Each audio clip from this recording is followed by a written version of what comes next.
Every morning, the countdown begins for the markets with meticulous research and analysis designed to help you capitalize on the trading day. Beaming live from the CNBC-TV18 Motilal Oswal studio.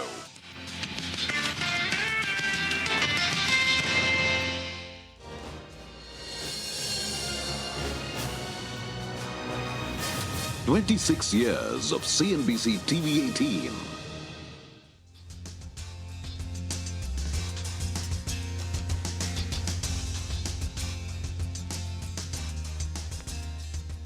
Good morning. You're with us here on a fresh new edition of Bazaar Morning Call, coming to you live from the CNBC-TV18 Motilal Oswal studios. I'm Prashant, with me my colleagues Rima and Nigel. Guys, good morning. Hey, morning. Hi, good morning. Yesterday was an unexpectedly tough session for our markets. There was almost this rush for exits. And what's alarming is it's not that the FI selling was very large. Yeah. The FI sold 650 crore. It was countered by DII buying of 2,500 crore rupees. But yet, look at those numbers, 2.5% down on mid-cap, small caps. So that's right. Interesting trading session coming up. So let's get straight to the action. Tough spot, right? And I think absolutely tough spot with really no reprieve. And, one of those sessions where, you'd want the market to end sooner. Couldn't wait for the market to end, quicker. We've been in a tough spot, and we've kind of course, made the point for the last 10, 15 days that it's a market which is at a new all-time high on the index, on the Nifty, but broader markets far, far away, and the damage has been considerable. So let's just pull the graphics up. A brutal session for broader markets, especially coming through, and really capitulation-style selling. Now, volumes were not huge or anything, and if you can kind of look at the volume-led losers and gainers, etc., it was not a very long list on either side. But having said that, what went down sharply. And of course, there was stuff which was up as well, but more down than up clearly. 5:1 was the decline. For every one stock up, 5 stocks were lower. And as I was saying yesterday, if you're looking for one kind of pointed reason to blame, that's the mid-cap and small-cap index change, 2% and 2.6% lower. If you're looking for one reason to blame and put the blame on with regards to the carnage yesterday, there isn't any, really. No negative news flow. It's not as if, you got another shock out of the US with regards to a market sell-off or nothing, really. It's just a sense of a little bit of a feeling of being stuck, frustration. You talk to a lot of HNIs, and the feeling is that you're not making money, basically. You buy something, 2 days later you're up, and then the third day you're down. So you're not basically nothing, the continuity, or for example, the markets are not going, not trending, forget trending, but they're not really giving you a more predictable kind of price action that you'd want, especially in cases that where you're exposed or you think this is going to happen or that is going to happen. So, basically a bit of a give up is what we're seeing out there. No real big reason in that sense. Now, small cap index, as a consequence of course, all the carnage that we saw yesterday, the small cap index is the first index to break below the 200-day moving average. That is sometimes referred to as the Lakshman Rekha, but it's a longer-term moving average. For trading purposes, got very little use, but it's the 200-day, so I'm just mentioning that. The Nifty Bank ended almost at the 20-day moving average, just around it. 59,090 is the 20-day moving average. And the Nifty, of course, ended below the 20-day moving average, which is 26,020. These are all the levels which I'm putting out. The 20 days is all as of the close of yesterday's trading session. Mid-caps are far away from the 200-day, but they also, of course, have broken below the 20-day moving average. Some of this stuff happening. Now, this, again, something, and Rima mentioned that FIs were sellers only of about 650-odd crores and locals matched up with big buying. But the fact is that, it's the number of entities on one side and the few entities on the other side. FIs are selling, retail is selling, and you could throw in HNIs there as well, sponsors, promoters, all on the sell side. And of course, it is the local institutions, mutual funds, and that's SIP, every month inflow, which is coming in, insurance, pension money, etc., which is on the plus side, which is on the other side of the trade. But many more entities, bulk of the entities on one side in terms of selling, both primary, secondary, if you throw in promoter action, etc. as well. So that's it. The other, of course, talking point has been the lack of a trade deal. And I think that has also disheartened people more than anything else. because stock market impact, direct impact in terms of exposure to US, in terms of listed companies, etc., is low. But it's just sentimentally kind of, how can it be that it's almost been a year and India still remains the highest tariff country in the world, where we were supposed to, when we started this year, we were expected to see tariffs being the lowest. We were supposed to have a competitive advantage. It's turned into a competitive disadvantage.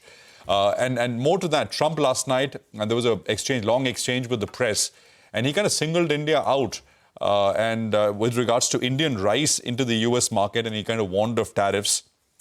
So maybe rice companies, etc., we'll try and get some rice companies on as well. And this is right ahead of the US trade delegation led by the deputy USTR, who's going to be in India for a 2-day visit starting tomorrow. So that's the other thing. Now, just a quick wrap out of the US screen, which is not going to have that much of an influence, I guess. S&P down a third, NASDAQ down 0.14, VIX jumped up a little bit.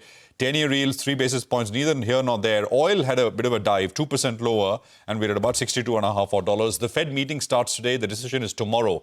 And there is expected to be a hawkish cut, which basically means that, this is going to be a cut and then there'll be nothing for the next couple of months. At least that's the street expectation out there.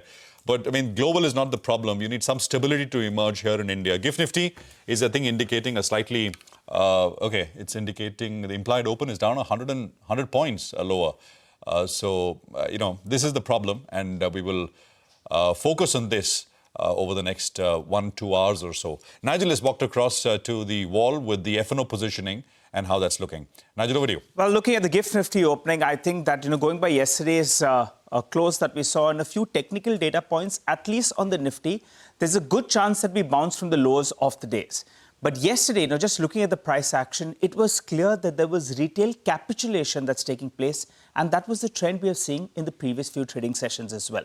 Let me explain why. The FIs, they were marginal sellers, net institutions were buyers, even taking into account the eternal large trade that we saw. Moving to the FI data, the futures space, well, the added shorts, both on stock as well as on index futures. Remember, on the index itself, the number of short additions weren't that large, but in the last few trading sessions, they have gone ahead and they have added quite a few short contracts, if you just look at that chart. Because a few sessions ago, it was at around 90,000 contracts. Now we're at around 1.4 lakh contracts. Not just that, the short positioning in percentage terms, from around 81%, that's moved to around 88%.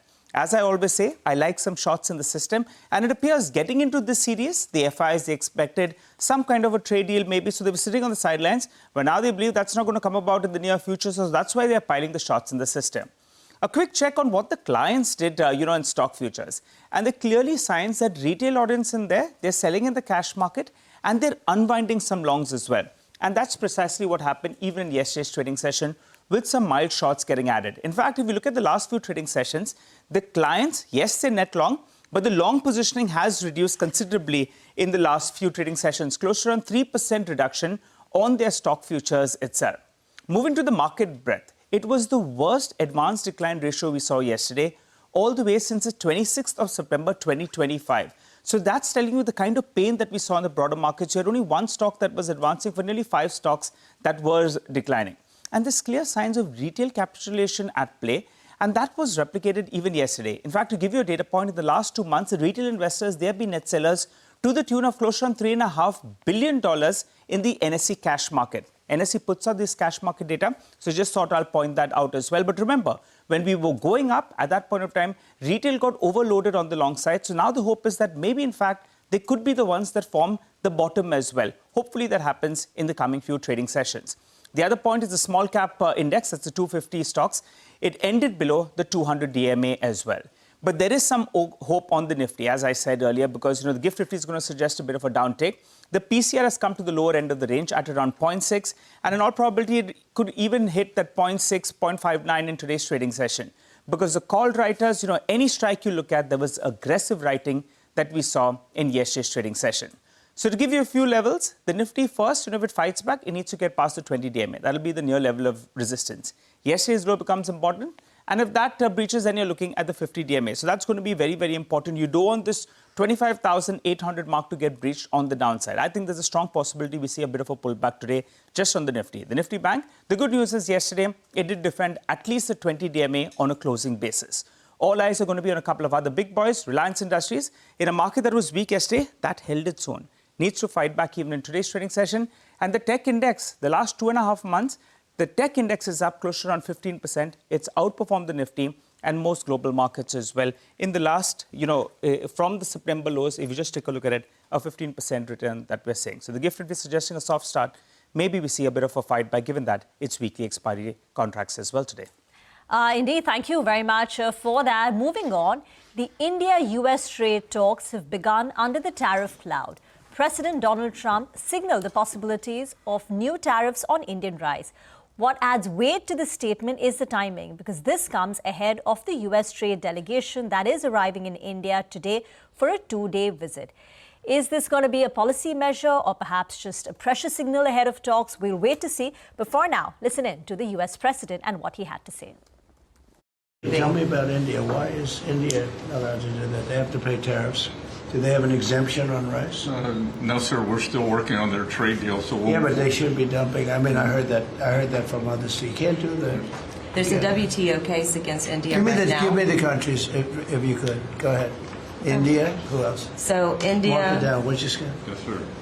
India, Thailand, China into Puerto Rico, not into the continental U.S., but into Puerto Rico. They've bought the largest brands at retail too, right? So they have an incentive to subsidize their products so that they can keep it on the Yeah. shelf. Who did that? The Indians own the 2 largest brands. All right. Then we'll take care of it. Thank you. It's so easy. But the spotlight on names like KRBL, LT Foods. Asia, by the way, is a mixed picture. More of a wait and watch ahead of the 2-day FOMC meet, which begins today. But there are no big moves on the way up or on the way down. The gift Nifty, as we pointed out, down 100 points. The Hang Seng has now slipped. That's down close to about 66.6%. But it's going to be a busy day. Will the market weakness continue? The Nifty weekly expiry is today. The US Fed meeting starts tonight. And plus, as we said, the US trade team comes to India for negotiations over the next 2 days. And plus, all eyes will be on Interglobe Aviation. The DGCA and the Indigo top team will be meeting at 11 o'clock. Lots to watch, but let me invite Prashant Paroda, Portfolio Manager, Emerging Markets at Allspring Global Investments, on the show now. Thank you very much, Prashant, for joining in. I remember a couple of months back, you said that India stands out as one of the top 3 markets in terms of capital allocation. Now, has that changed? Because India's underperformance versus emerging markets is stark. The trade deal has been, stuck, and now the rupee depreciation is eating into the, foreign returns. I think you're in. Yeah, go ahead. Can you hear me? Yeah.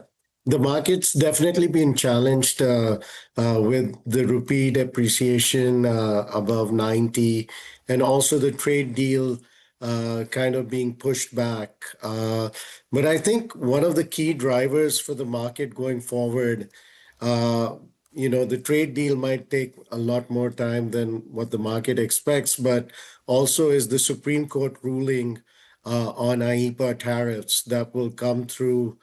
People expect it to come through sometime at the end of this year or in January.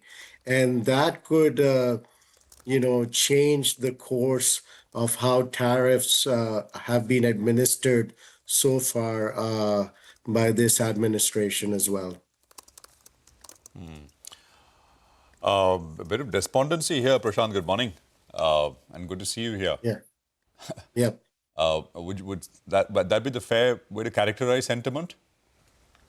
Yeah, I think the sentiment is pretty despondent by lack of catalyst, but equity markets is all about being patient, and it's your time in the market, not sort of timing the market. So ultimately, I think India and US will come together, and there'll be news flow either side, and they'll negotiate some sort of deal together. But clearly the market expected it to happen a lot faster than it has so far. And I was just wondering, you never know, right? You saw that bite. We played that sound bite. Yeah. Trump's, himself kind of picking out, India, what's happening with India, right? He knows, of course, the trade deal is not done. Maybe the trade delegation is in India. Yeah. So just a little bit of pressure, maybe. Yeah. Some pressure tactics, right? I mean, publicly. Possibly. It's very, very possible. Prashant, just a quick word on what the stance is going to be for foreign investors as we look into 2026. I mean, the silver lining is, as Rima said, rupee is down. If you're taking money out, you're worse off. But you're putting money in, these are better levels. So just that sense. Yeah, I mean, 2026, it could be a surprise market when it comes to India. I know 2025 started in a pretty despondent tone, and then it sort of recovered, and now it's lagging a bit. But if you look overall, the AI theme has played out when it comes to Korea, Taiwan, and to some extent China as well. And there have been some question marks on the AI stability going into next year. So if and when there is some digestion point to the AI theme, I think India stands to gain from that perspective. Hi, Prashant. Good to hear your thoughts and good to see you in as well. So there's a good probability that India continues the form that you've seen actually in the last 2 months, because year to date, yes, we have underperformed. But if I look at this quarter, that's quarter 4, and we chatted with Samir Arora as well yesterday. He had pointed out that actually India's either performed in line or even outperformed select markets, particularly the month of November was something that I observed. Getting into 2026, India outperforms. Will that be a probability? And given the low FI holding in India, do you think there's a chance that they come back? Yes, and if they do come back, I think it would be at the large caps first. So my sense is that always be on the lookout for stock ideas in the larger cap plays. One of the key things about this year, even though the market hasn't returned much, there's been a lot of dispersion. So if you look at the auto sector, for example, some stocks like Maruti and Mahindra have outperformed by quite a bit. So the market is kind of trying to pick out sort of the winners in this phase. And it's key to watch out for some of the large caps that might sort of break out if and when the FIIs return. All right, Abhishek, thanks very much for joining us. Good speaking with you, and taking a break, Prashant, or tracking markets?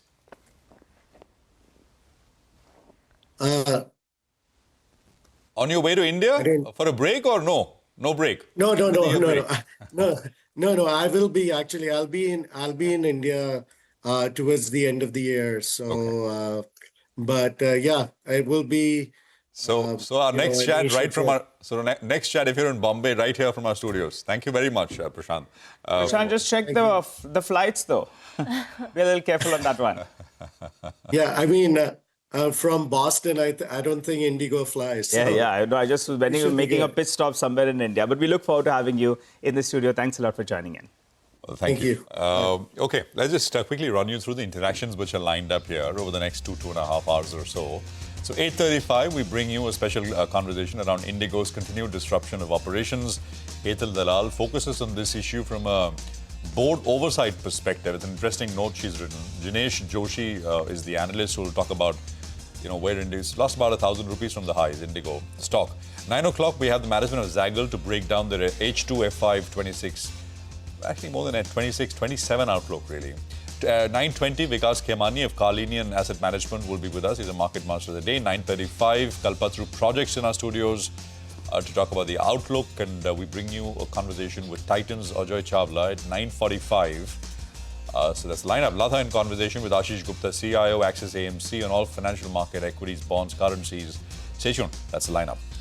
Time to slip into a short break, but we've got a lot of stock-specific action to track for you today. We get to that in just a bit in our special Top 10 segment. We're looking at Siemens, L&T, Fujiyama Power, Physicswala, Welspun Corp, Adani Enterprises, as well as ICICI Bank. All of them will be reacting to positive news flow, while we have Indigo, LT Foods, as well as KRBL that will be reacting to negative news flow.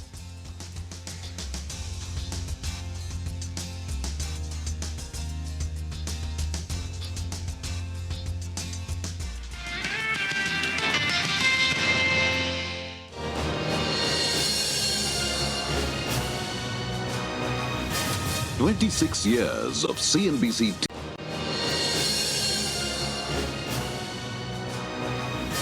26 years of CNBC TV18.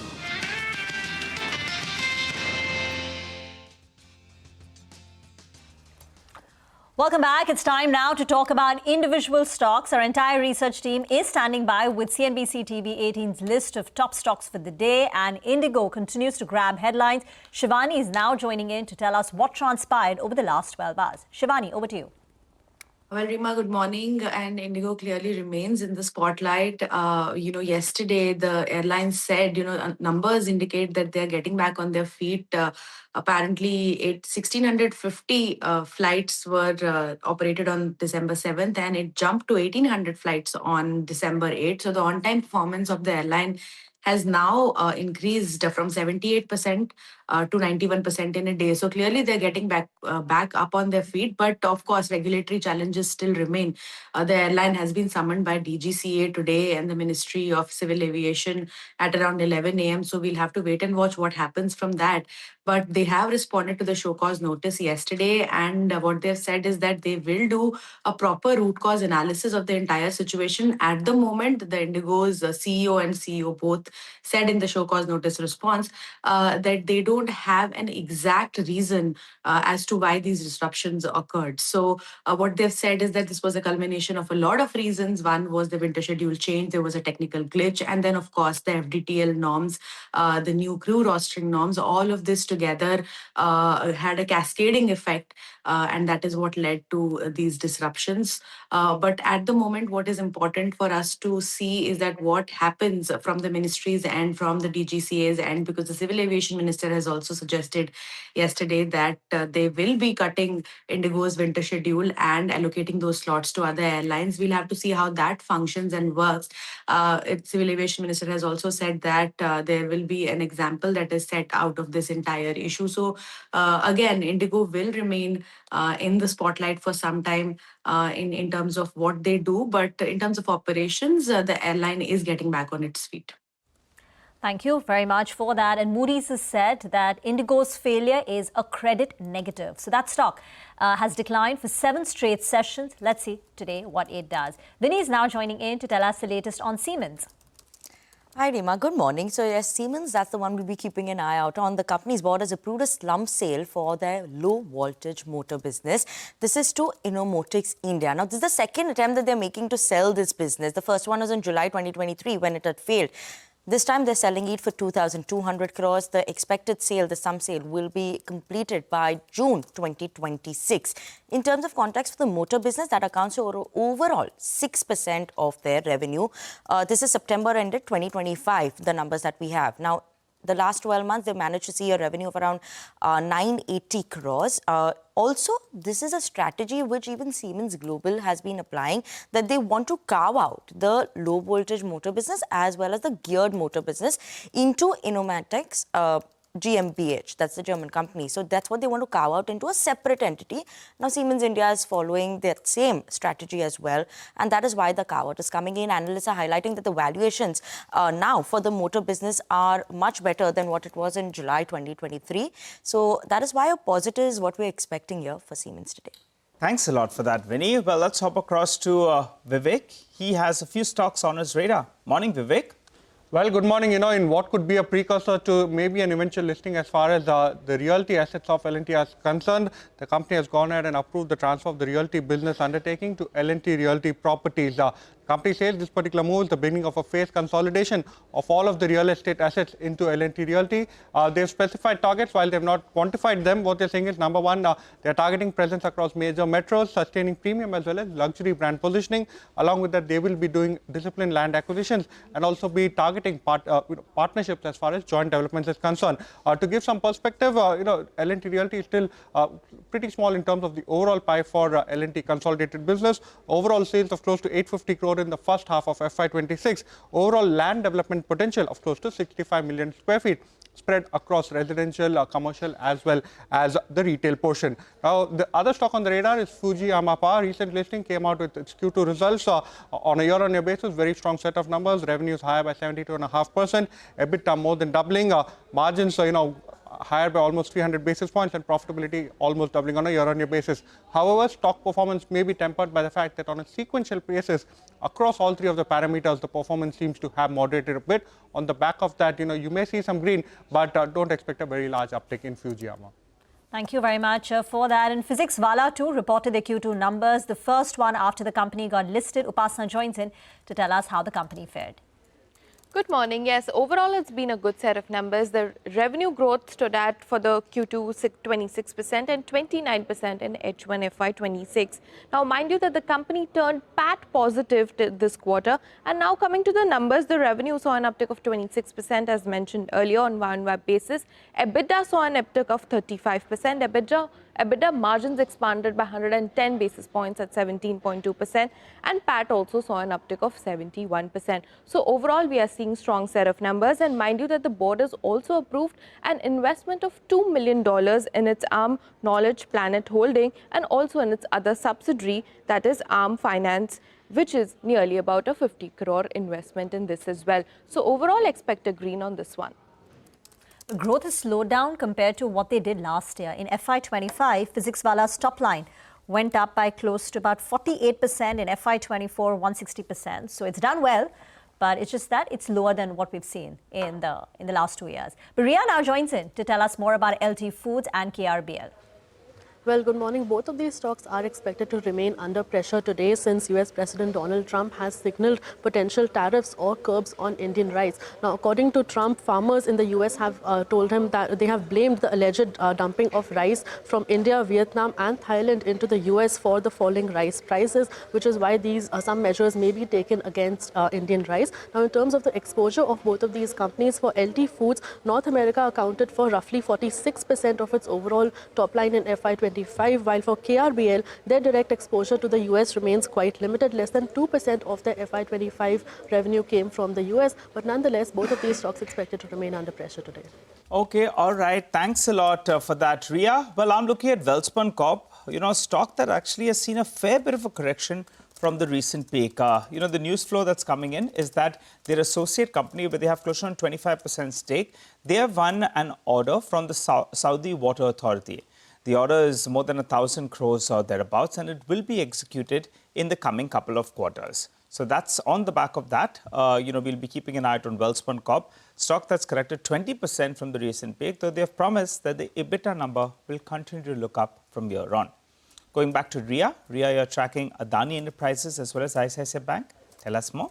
Well, yes, Nigel, for Adani Enterprises, the company is going to invest roughly 2,500 crores to set up a 48 megawatt data center unit in Telangana. So this stock is expected to open in the green on the back of this. And ICICI Bank will also be in focus on the back of positive news flow. They have executed a share purchase pact to buy an additional 2% stake in ICICI Prudential AMC for roughly 2,140 crores. Now, this is to be completed on or before the 10th of December of this year. And the current shareholding of ICICI Bank in the company is 51%. Thank you very much for that. And remember, Adani Enterprises' very large rights issue of 24,930 closes tomorrow. The rights issue ratio is 3:25, which means for 25 shares of Adani Enterprises, you get 3 rights shares, and the pricing is at 1,800 rupees. So that opened towards the end of November, closes tomorrow. I think it's the largest rights issue in the history of corporate India.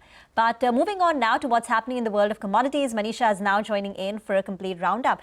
Manisha, so much action. Crude is down and silver's bounced back almost to record high levels.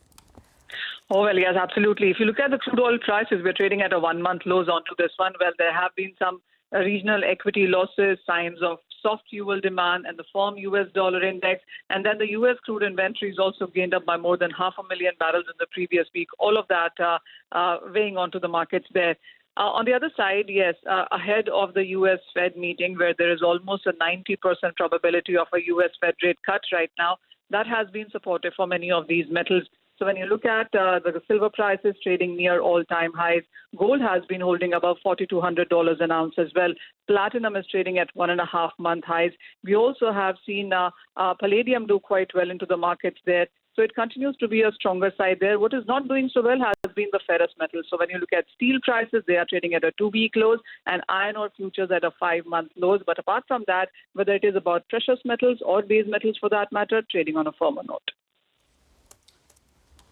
Okay, all right, Manisha. Thanks a lot for that. For the time being, we'll slip into a short break. On the other side, we'll connect with Parag Thakkar of Fort Capital. He'll be joining to help us out with some fundamental stock talk.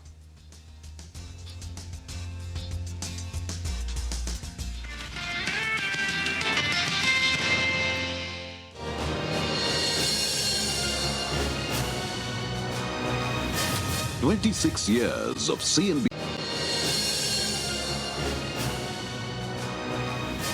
26 years of CNBC-TV18.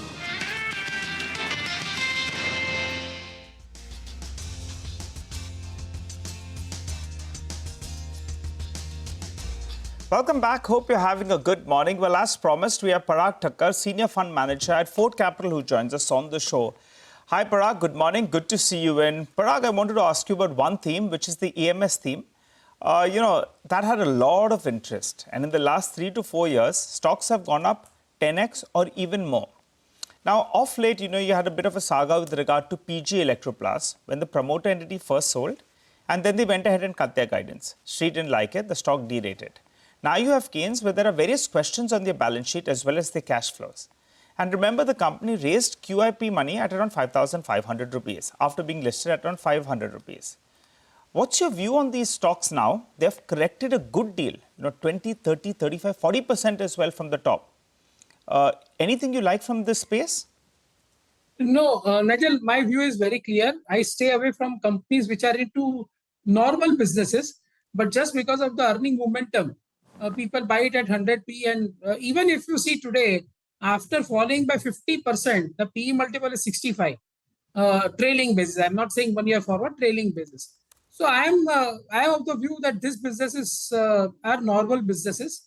They had advantage because there was a push from government to encourage electronics manufacturing in India, which was required also.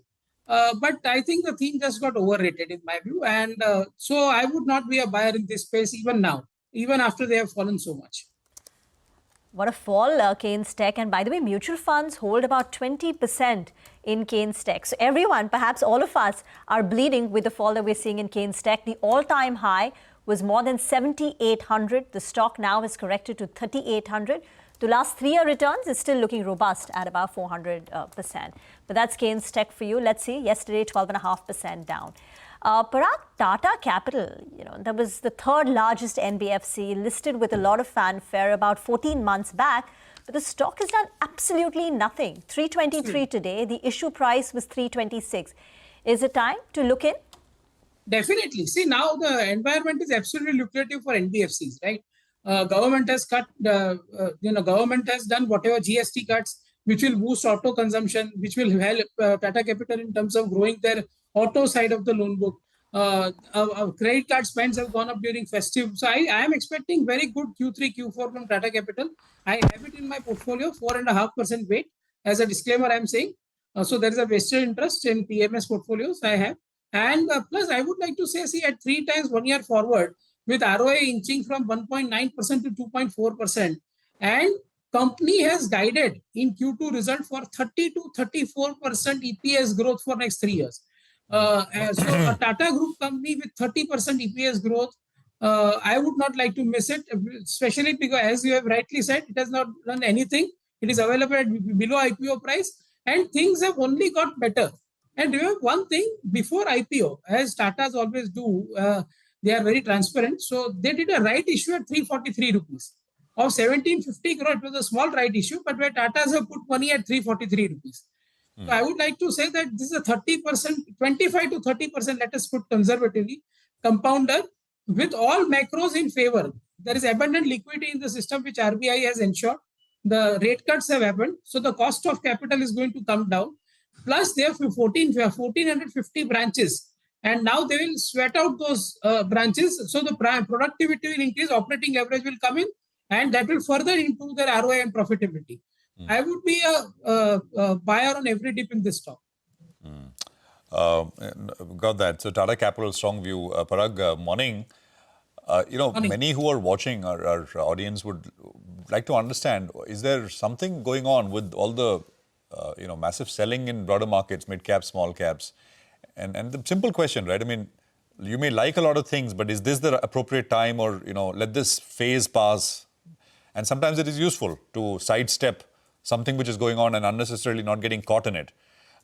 So just your thoughts, Parag, on that question. Yeah, so Prashant, I am very excited to share my view that up till now, although being a PMS, my portfolio was heavily loaded with large caps. And we have always spoken about Reliance and IT Pack and L&Ts of the world in your shows also, where I was extremely overweight. But looking at the correction in last 2-3 days, especially after this trade deal getting delayed, and there is a fatigue amongst retail investors to get out of these small caps. And plus, last 2-3 days, these episodes of Indigo, Keynes Technology, PG Electroplast, all this have combined. Plus, this margin trading book, which according to me is around 1,12,000 crore, right, which is getting sold into, right? But I would like to say that unlike in the recent past, I am seeing a good promoter buying coming back in many of the small cap names. I would not like to name them here, but I have started buying those names in my portfolio where I feel the promoter is good. We have seen them from last many years. Unlike some of these EMS companies which have just come in last 2 to 3 years, we have seen them from 40, 50 years. In fact, in some cases, these are good group companies where we don't have to doubt their corporate governance. There is no leverage, but the stocks are just falling apart. So from last 2 days, I have turned constructive on small cap space, and I have started buying selective in my portfolio, and I would add more. Yeah. Okay. And that's an interesting view, Parag. Both the context and what has changed in the last 2 days, and maybe we'll be able to coax you to maybe share 1 or 2 names what you've already bought, not what you're planning to buy. We have bought, for example, I will just come to you on that, and Parag, stay with us, right? The other big story which we wanted to address, and we've invited someone who's written about it, is the Indigo story, the Indigo crisis. Now, flight disruptions continue with around 500 Indigo flights cancelled yesterday. The DGCA is examining the airline's detailed response to the show cause notice. Indigo says it is realistically not possible to pinpoint the exact cause and has sought more time for a full root cause analysis. The airline cited multiple triggers such as technical glitches, weather issues, winter schedule, shift congestion, and the impact of the new FDTL crew rostering rules. Sources now say that the 4-member DGCA probe panel is likely to summon Indigo CEO Peter Elbers and the COO on Wednesday, that is tomorrow, that is 10th of December, as part of the ongoing investigations. So much angst and focus on the airline, but Hetal Dalal of IIAS, she's president and CEO at Institutional Investor Advisory Services, has written about the leadership's responsibility, the board's responsibility, and how she views what has happened as basically an abdication of that responsibility. Jinesh Joshi is research analyst at PL Capital, so we'll get you a stock view as well. But Hetal and Jinesh, thanks very much for joining us. Hetal, so I just wanted to start. You say the board's silence deafening. What explains this absence of leadership communication? I mean, this is one of the largest crises that any airline could face. So good morning, everyone, and thank you for having me on the show. Indeed, actually, the board's silence in what can actually be construed as almost like a sort of mini disaster is an element of concern. So if you look at the public communication that Indigo has had, right, the first communication, the first stock exchange filings on the 6th of December, well after the entire issue had turned into well after the whole chaos had erupted. And it's signed by a spokesperson. There's no name, it's just signed as Indigo spokesperson. There's been no public comment by the managing director who's on the board, neither by anybody from the board. Up until the information which came in about yesterday saying there's a crisis management committee which has been formed, which media has been reporting about, there's absolutely no clarity on what the board has actually done in this entire situation. See, one of the elements of this was that the whole sort of FDTL rules, right? And company had almost a year plus to comply. So the whole question comes not only managing this chaos, but really what was the kind of monitoring which was happening in terms of just complying with these regulatory changes. And that's really the other element that we worry about.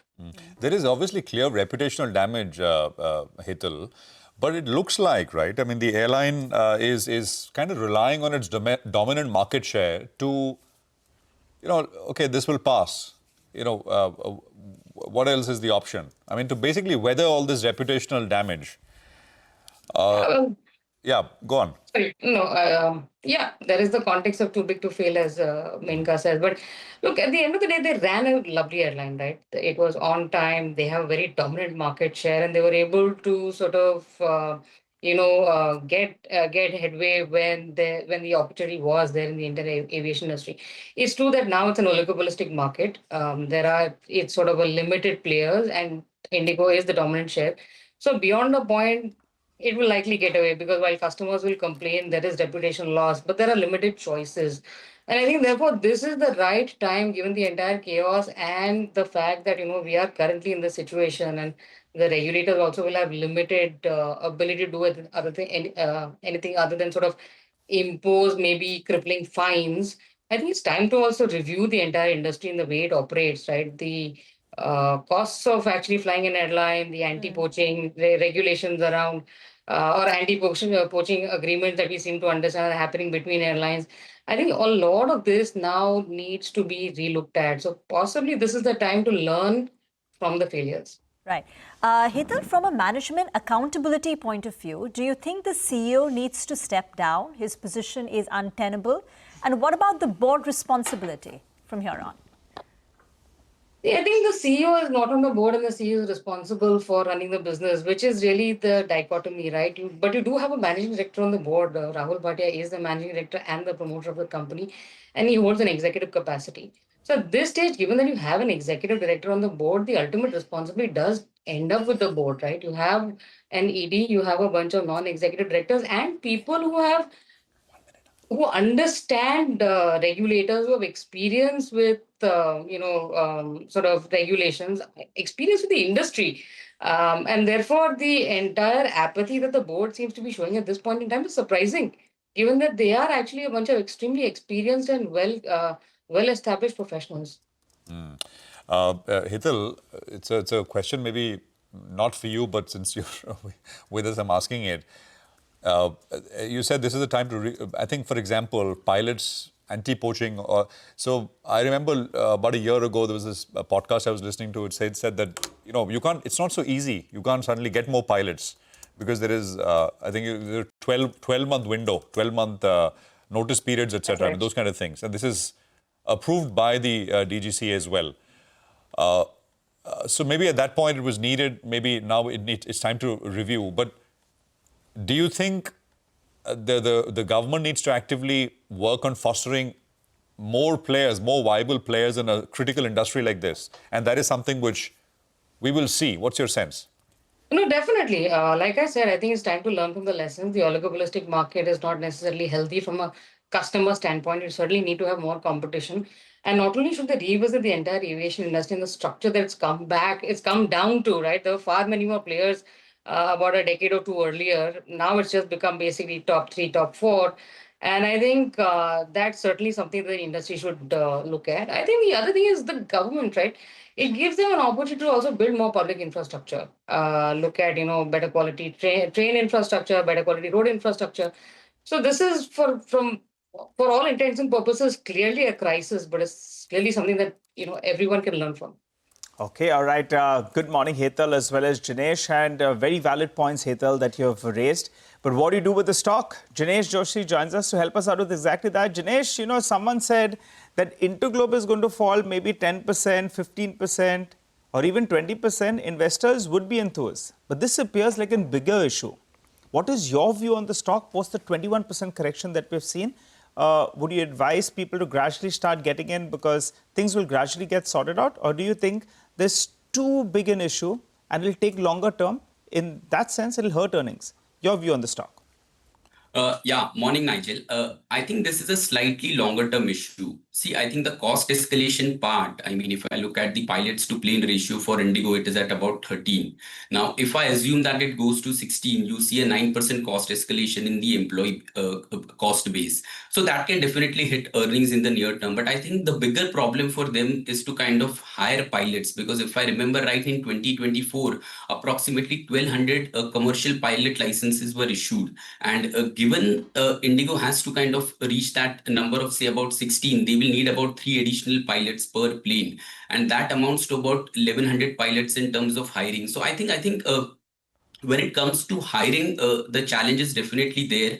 So on that side, I think meeting the norms can be a bit of a challenge. And effectively, what that means is that the ASKM guidance is at a risk of being missed. So for instance, for 3Q, the high teens guidance that they have given, and also for FY26, the guidance that they have given for early teens, to my mind, if the FDTL norms are in enforcement strictly, then I think that could be at risk of being missed. So I think the near-term pressure on earnings will be there from the employee cost perspective. But I think the bigger challenge is how they meet that ASKM guidance given the shortage of pilots. So then, you're advised not to get into the stock, right? No, I think wait in. Yeah, okay, no, we got that clear. What about SpiceJet? Look at it or not? Nigel, I don't cover that name, so I will not be able to comment on it. Okay. All right. Yeah. You know, the analogy I was giving yesterday of NSE and BSE, right? I mean, how BSE has now got 25% share. Parag, I don't know if that is the correct analogy. And we'll ask you this. I'm being told I have to take a break now. You know, it also, sorry to interrupt, it also reminds me of the telecom situation, right? Yeah. Because telecom also today is just two large players, Jio and Bharti. Yeah. So Vodafone Idea is the third one. You know. And there is BSNL, but always on life support, which is, I mean, never. So we'll... a lot of these sectors in focus in that sense, on the back of course, what has happened. Jinesh, Hetal, thank you very much for coming on and talking to us about this important issue. Appreciate your time here on CNBC-TV18. We'll take a quick break here. Parag stays with us. Parag, thank you for waiting. With those small caps, I'm coming to you on in just a bit. Technical trades also on the other side. Sudarshan and Mitesh in just a bit.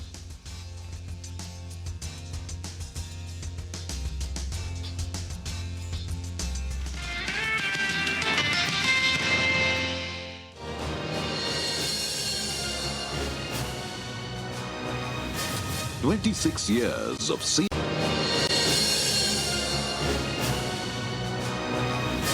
26 years of CNBC TV18.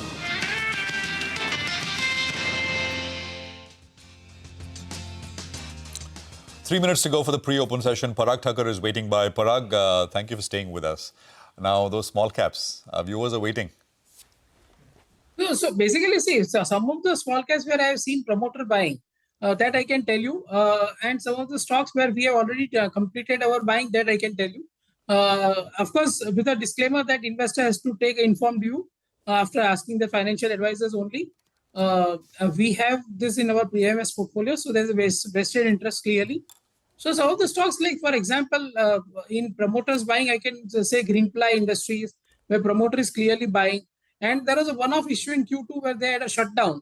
And things will come back, I'm sure, in the coming quarters.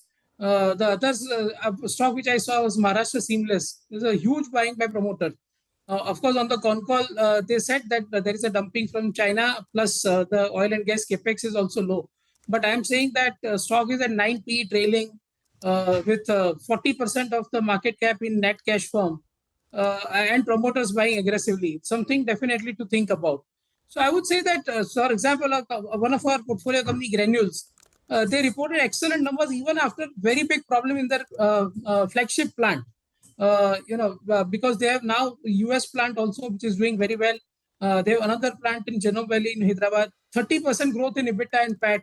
Still, the stock is down. So I would say that there are many such stocks in the market. LG Equipment, we spoke, I think, on one of your shows, that 25% of their revenues is to US, where this tariff issue has come.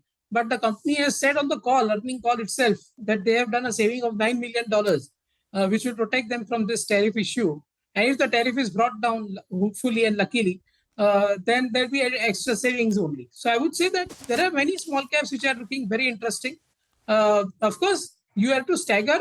I'll request your viewers to stagger it out because right now the wind is against you. So you have to gradually buy. But I think now the space is becoming interesting. After a huge unwinding I have seen, the valuations after a long time. And these are all proven companies, many, many years of existence, good auditors, very low debt. So I would like to say that these are the companies which we are at least buying and we have bought. Yeah. But there may be many others actually. Absolutely. Greenply, Maharashtra Seamless, Granules, LG Equipment. And rest assured, Parag, as you said, you yourself said, disclaimer, do your own research, consult your own financial advisors before taking a call. But this is just for educational purposes. Parag, thank you very much for joining us. Good speaking with you. Really appreciate your time here on CNBC-TV18. We take a break. We're back with a pre-opening session. Stay tuned.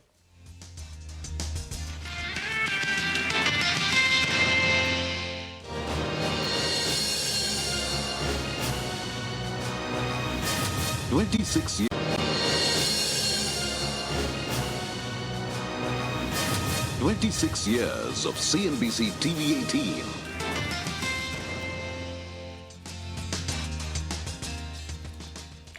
Welcome back. Yesterday, the Nifty closed below 26,000 and today in the pre-open, it's down another 100 points. It's 25,850 on the ticker now. Sudarshan Sukhani and Mitesh Thakkar now join in for a few technical trades.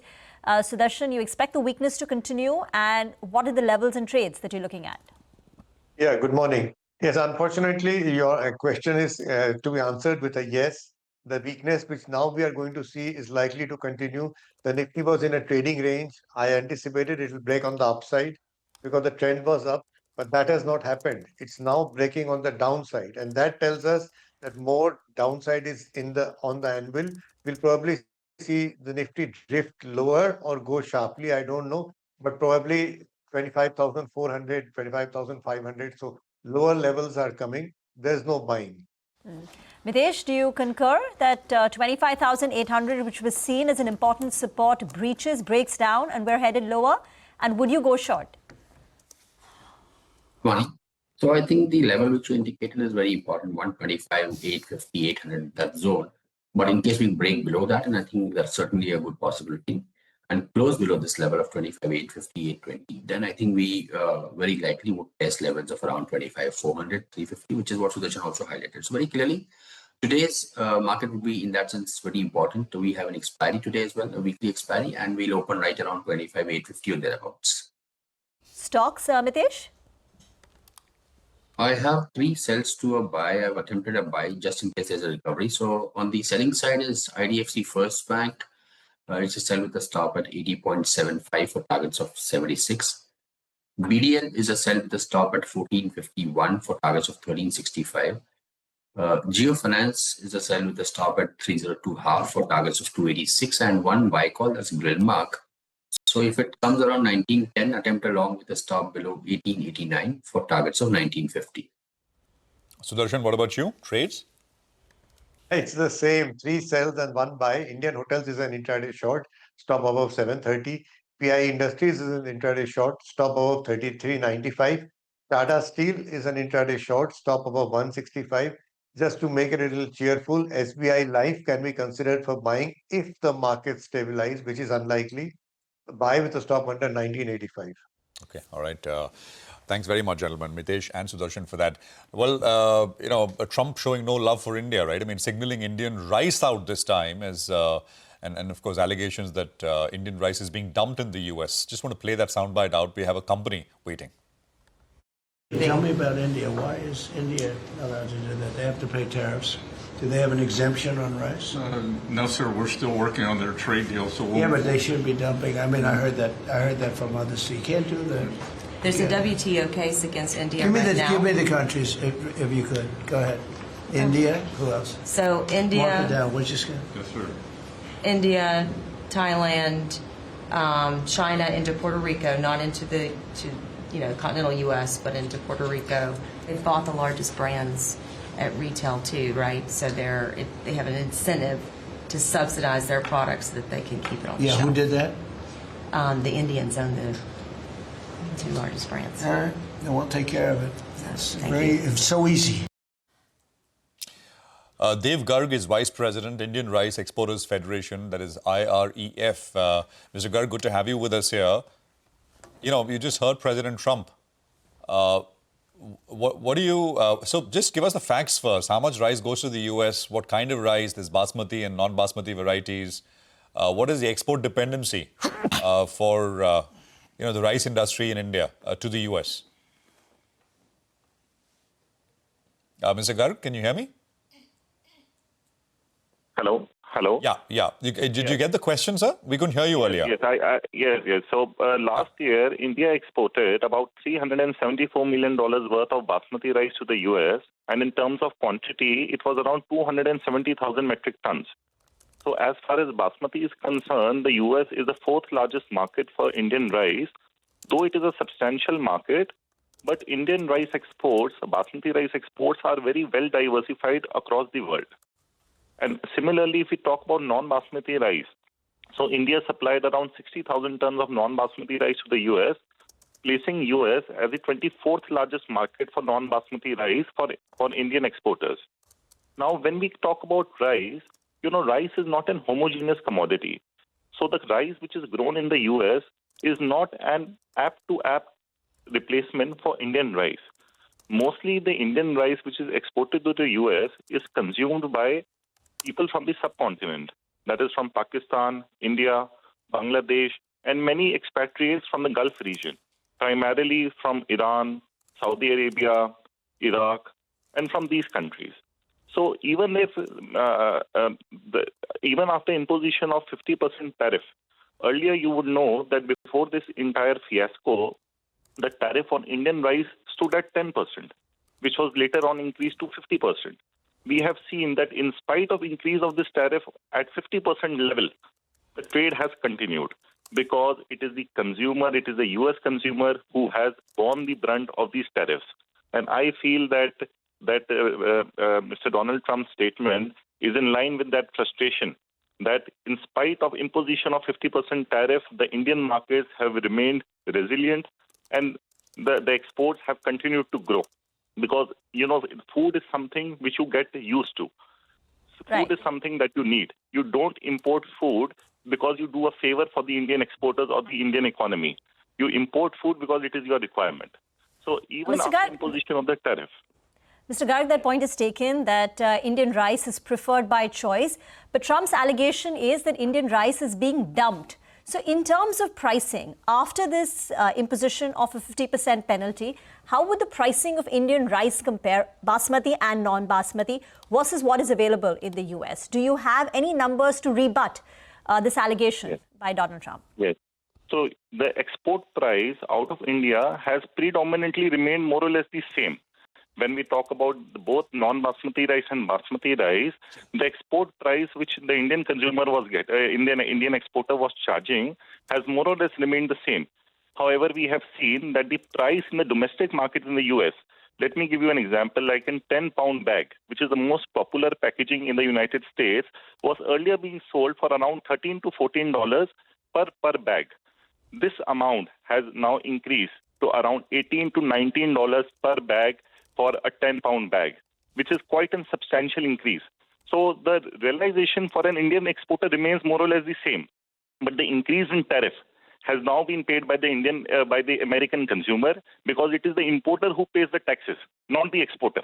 So it is the American importer or people who are based in the United States who pays these tariffs, and then they pass on the tariff to the American consumer.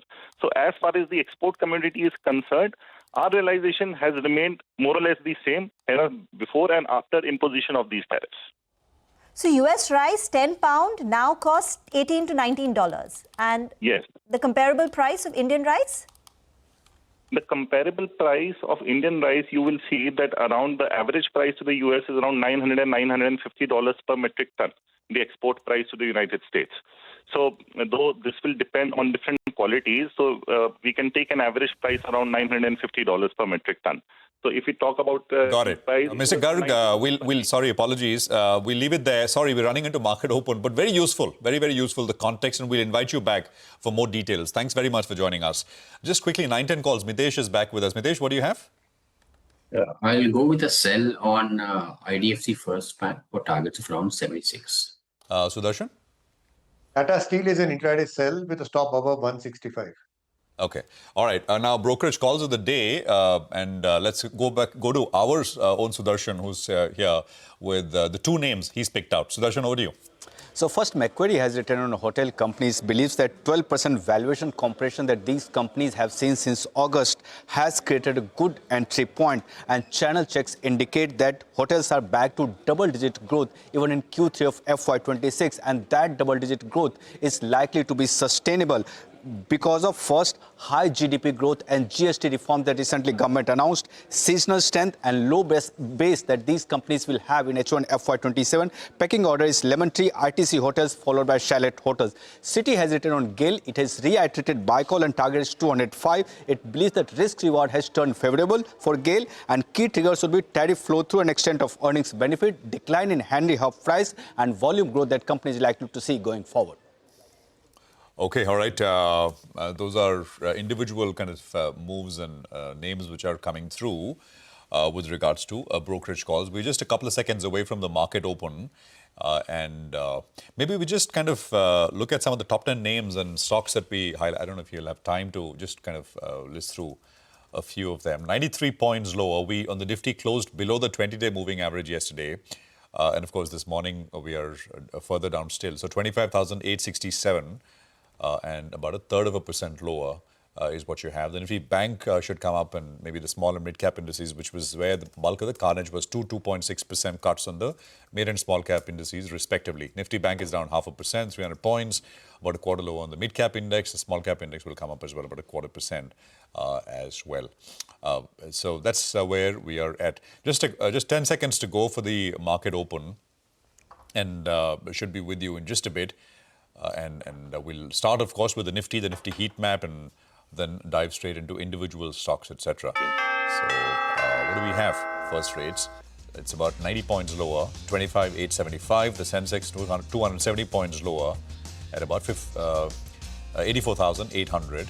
The bank Nifty is down. I mean, so the indicative rates are all opening around basically the opening is around those levels.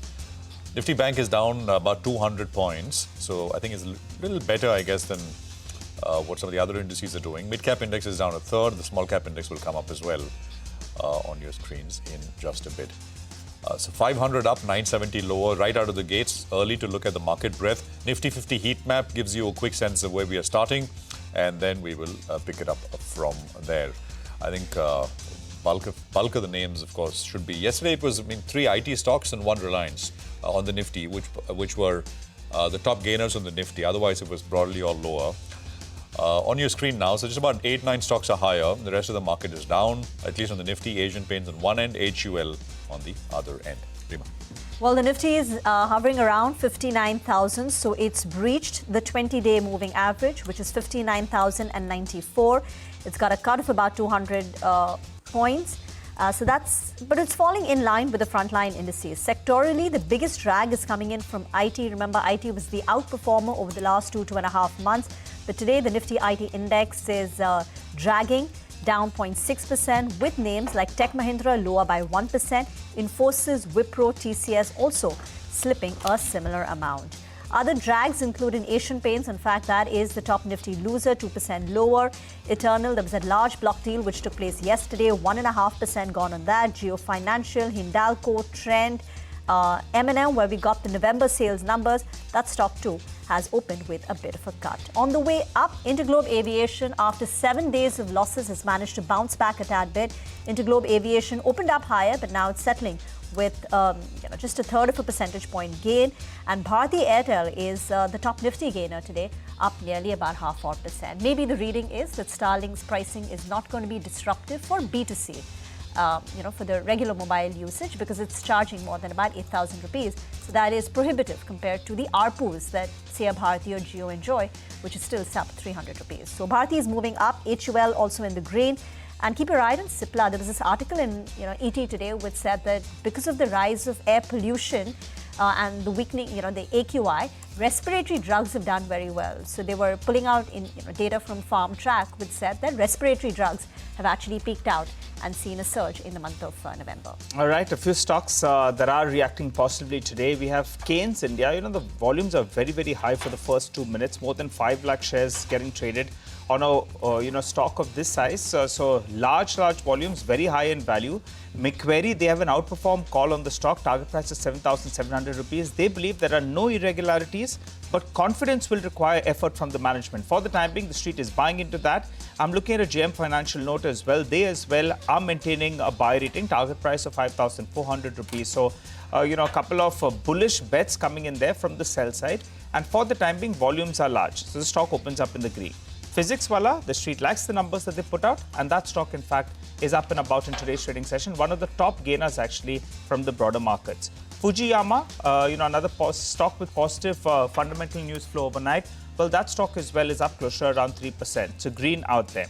On the flip side, LT Foods, because of what Trump has to say with regard to rice, whether the customer or not is willing to take that hit and pay a higher amount to import his rice, well, we'll have to see. But that comment itself has hurt sentiment. Stock down 6.5%. And Rolex rings, I recall that was one of the stocks yesterday that went bazooka up, towards the end of trade. But that one, in fact, is seeing some bit of selling today. The Nifty now down 120 points. The PCR is at around 0.62 or thereabouts. 25,800, extremely important on the headline index. The breadth of the market, for starters, is still negative. One stock advancing, 3 stocks declining. Okay, Vikas Khemani is now joining us, and we just want to go straight to him with respect to what he's making of things. He's, of course, been a stock picker, has created wealth in his fund for his investors over the last few years, and really is focused on the emerging segments in the market. Mid caps, small caps, naturally is, of course, where bulk of those ideas lie. He's founder, Carnelian Asset Management and Advisors. Vikas, good morning. Great to have you with us here. Thanks very much for joining us. First, I just wanted to get a mood check from you.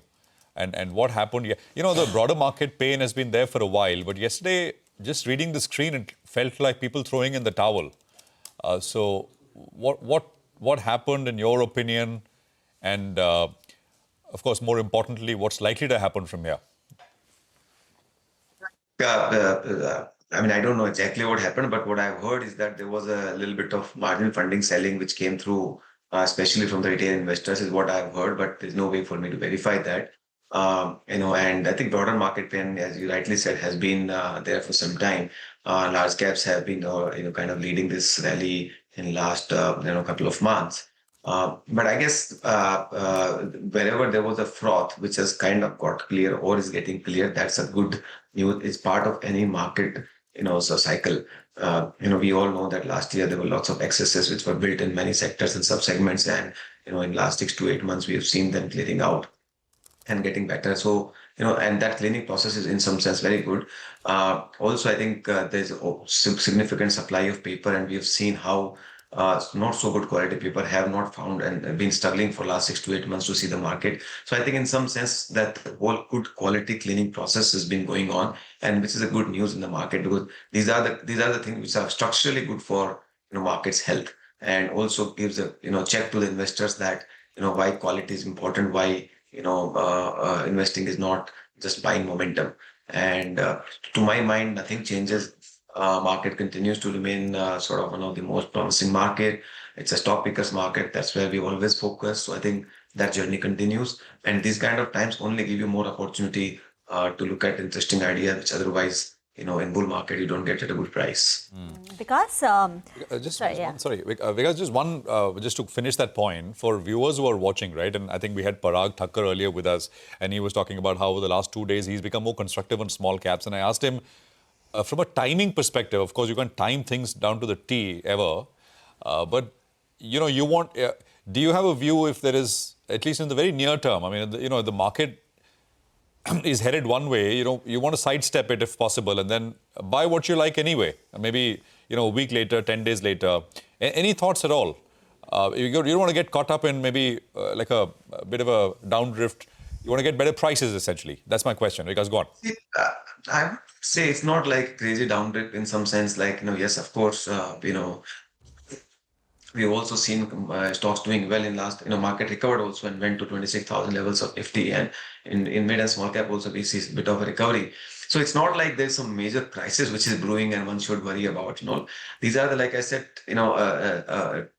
temporary correction or cycles, which and it boils down to, if you like a stock, a company, nobody can say I will buy at the bottom, which is impossible. So you have to buy within, as long as it is in your comfort zone, strike zone, that this looks pretty interesting at a valuation where you are comfortable with, and based on your understanding of the growth in the business model. So I think that's bottoming. Timing the bottom is almost impossible, and when sentiments are down, that's the time we all know that we get the best values and best buys. So hence, I would say that current whatever is going on is a good buyers market, a good stock pickers market. Vikas, morning. Rima here. One of the structural themes that you're very bullish on has always been Make in India. And these electronic manufacturing companies, EMS companies, were the poster boys of Make in India and phenomenal returns over the last 5 years. But this year, there's been a big crack in stocks like a Keynes Tech, PG, Electroplast, etc. What are your thoughts on what we're seeing, the kind of collapse? Like Keynes Tech is down more than 50% on a year-to-date basis. And two, is it a part of your portfolio? And are these the stocks where you're saying you're getting them attractive now? First of all, I think Make in India or manufacturing story is not only about electronics manufacturing. It is far, far, far more wider, whether it is specialty chemicals, APIs, CDMO, electronics, defense, capital goods, textiles, garments. I mean, it's a very wide sort of segment. So, of course, electronics manufacturing remains a very good segment. But if you see, after the early part, there was a lot of froth got built. Low margin companies got traded at unsustainable valuations. And I think we don't own any of them since last 1.5 years. Because we felt that there's a lot of froth which is there and it cannot sustain. And that's what is playing out. It happens same way. I think if you say chemicals played out between 2020 to 2022, and then last 2 years, we've seen the pain. So in a long-term structural trend, also you will see intermittent cycles and corrections. When markets get too bullish, the time to kind of get out, because you can't sustain 70, 80p, 90p with a, even if the growth is 20-25%. So our view has been, be cautious on this segment. We've been very bullish in the last couple of years on CDMO. That's what we've been playing a lot, and that's where we found a lot of interesting, and we've done very well on this year, through the likes of Laurus, Biocon, and many more, and Newland and many more. So I think everybody finds their own niche, and where you understand the risk reward. But manufacturing theme is intact, will be there for next 10 years, but one has to be watchful of the intermittent cycles and the risk reward of those cycles. Any other pockets in manufacturing where there is froth building up? Like in EMS, where you were cautious, you didn't own anything for the last 1.5 years. Is there any other pocket in manufacturing as the broad theme? We've been avoiding EMS, defense, railways for last 1.5-2 years. And I think that's where have been our kind of avoid the trade for last 2 years. We've been, so I guess a lot of corrections have happened, and then, and probably to some extent you will still find, in a lot of IPOs which went, I guess still there is a lot of, in my opinion, froth, and we've been avoiding most of the IPOs in last, 8-9 months. So I think, you have to see segments where there's a lot of euphoria, people are chasing. Whether it is about anything, it is not about manufacturing or anything. It's about, so wherever the whole market is changing and valuations becomes unsustainable, given the growth and risk reward, you have to avoid. So that's what we do. Hi Vikas, good morning. Good to see you here, and good to hear. The timing of the exits as well have been important. I recall Tejas Network, some of those EMS stocks like you have mentioned, you all played it and in fact got out at the right time when things got a little bit frothy.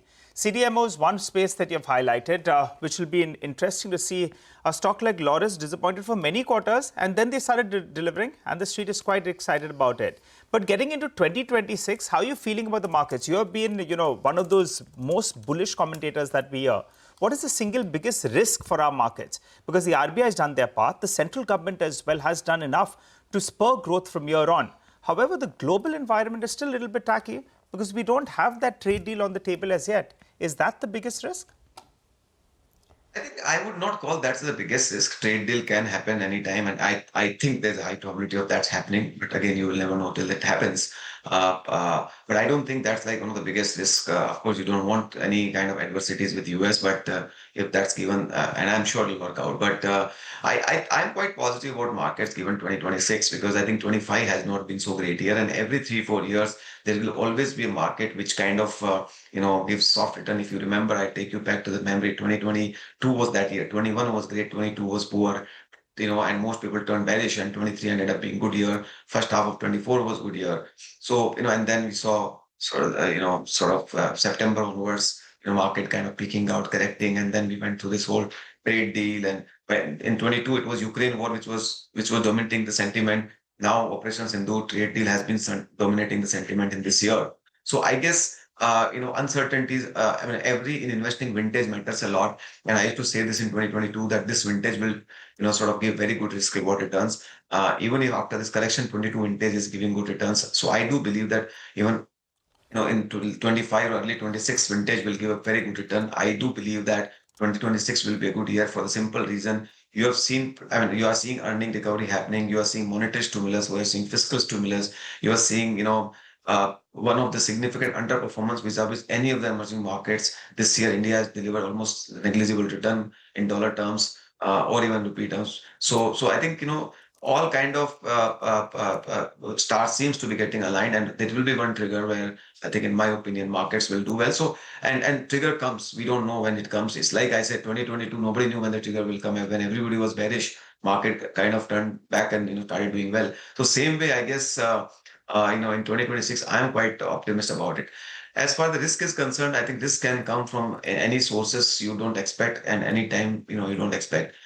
It's very hard to kind of predict that this risk will come from this, but generally speaking, I've been saying this, I don't see any structural risk as far as India is concerned. Tactical risk can come, maybe slow down of the domestic flow. To tactical risk can come from oversupply of IPO. Tactical risk can come from, some regulatory changes. Those are the ones which one cannot really predict and call for. Just one point, with regard to this advanced decline ratio, the breadth of the market is so bad. And in the past, when it's got so bad, actually, the rebound has been equally as powerful. And there were signs of some retail capitulation. And the last time we saw this sort of retail selling as well, where larger clients came in there and sold, there was a bit of a bounce. How far are we from that bounce? That's going to be important. But the broader markets have seen a sharp correction. Yeah, absolutely. Because if you will allow it, so we're talking about excesses getting cleaned out, and eventually that'll be healthy for the market, as we've seen over the years and past cycles as well. I have a, if you will, as I said, if you will allow it, I have a viewer question on PTC Industries, and I think it's a stock that you own. We've spoken with the company, outstanding defense play, and FY 27 is going to be, if I have my notes correct, 27 is going to be a big acceleration year, and 28 is going to be even bigger acceleration year in terms of earnings growth. But even at, I'm looking at some projections, 450 rupees in earnings per share on 28 earnings. It still comes to you at about 40 times earnings. Just your thoughts, Vikas, on something like this, and your thoughts. Prashant, it will be unfair on my part to comment. It's a good company. Now anybody who wants to invest can do their own research, and especially I do not comment on my personal holdings and all those things. So it'll be hard for me to do that. But, all I can say, it's a good company. Now, whether to buy or not to buy is everybody's individual call. To buy or not to buy. No, got that. Sorry, you earlier were talking about, did you say fintech is going to be a good year for fintech next year? Is that what you said? Or did I misheard you? No, I didn't say for fintech. I said generally it should be a good year for market. Financials are, of course, likely to do well. Okay. So I didn't comment specifically on fintech. But in general, I'm quite optimistic about, markets for next year. So in terms of the sectors you like, just to recap this entire conversation, manufacturing, particularly CDMO, specialty chemicals, finance you've been bullish about. And the other theme is, I believe, luxury discretionary spending. In that, you've spoken about it in the past. Do you still like it? And if yes, sub-themes, sub-segments in that? I think consumer is something we've been quite positive since last 6 months. We never owned consumer in the last 5 years, but in last 6 months we added a lot, and specifically we added automobiles. We think that there's a good uptick which is happening in that after a long time. we are beginning to see and is likely to sustain. Derivative of that, you can play in auto components as well. Within automobiles, I mean, consumer, of course, discretionary will do well. Companies like, which are positioned in the consumer discretionary, likes of LG, Givaltas, and all those kind of companies, basket can do very well. Of course, individual risk what one has to understand, but in segment as a pack, we are quite optimistic about it. One more sub-segment I think we like is CV cycle. We think a CV cycle is coming after a long lull. Maybe still not pre-COVID levels, and now we are beginning to see sort of pick up out there, and which typically can last 2-3 years. With this time around, interesting part is the good profitability structure as well. So, and balance sheets are solid. So I think that segment has the potential to get even re-rated. All right, Vikas, we'll leave it there. Thank you very much for joining us, and we'll leave you to it on those decisions as you put well, to buy or not to buy, right? And each one, of course, will have to make their own decisions. But for now, it's a market which has been under pressure for some time, as I said, especially broader markets, and yesterday felt particularly painful. Well, Keynes is the next name that we want to talk about. I think from the highs, not from the highs, actually, YTD stocks lost about 50%.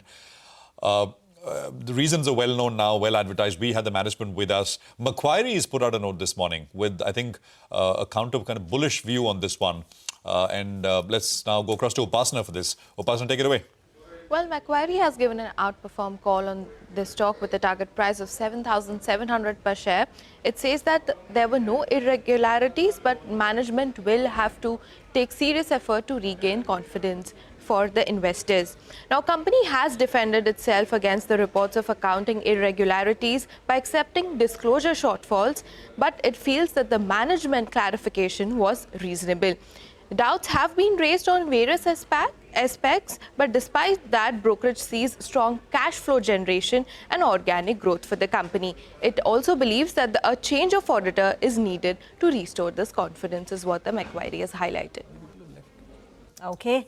Thank you very much for that. Let's turn our attention now to Kalpataru Projects. We have Amit Uplinchkwar, the director of Kalpataru Projects, joining us in the studio now.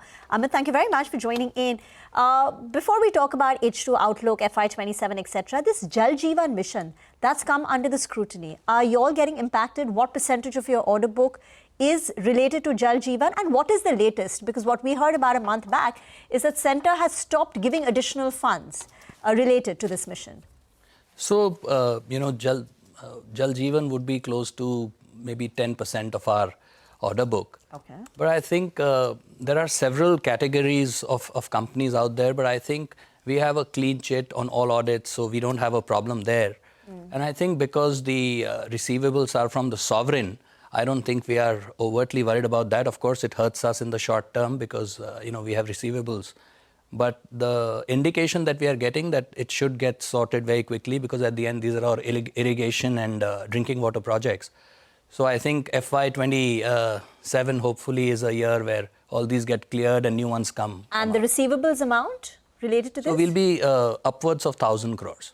And your overall receivables? So we don't have any other receivables per so se. Yeah, normal standard payment cycle, because all our clients are very, very liquid, so that's not a problem. And as of now, fresh fund releases related to Jal Jeevan mission is on hold.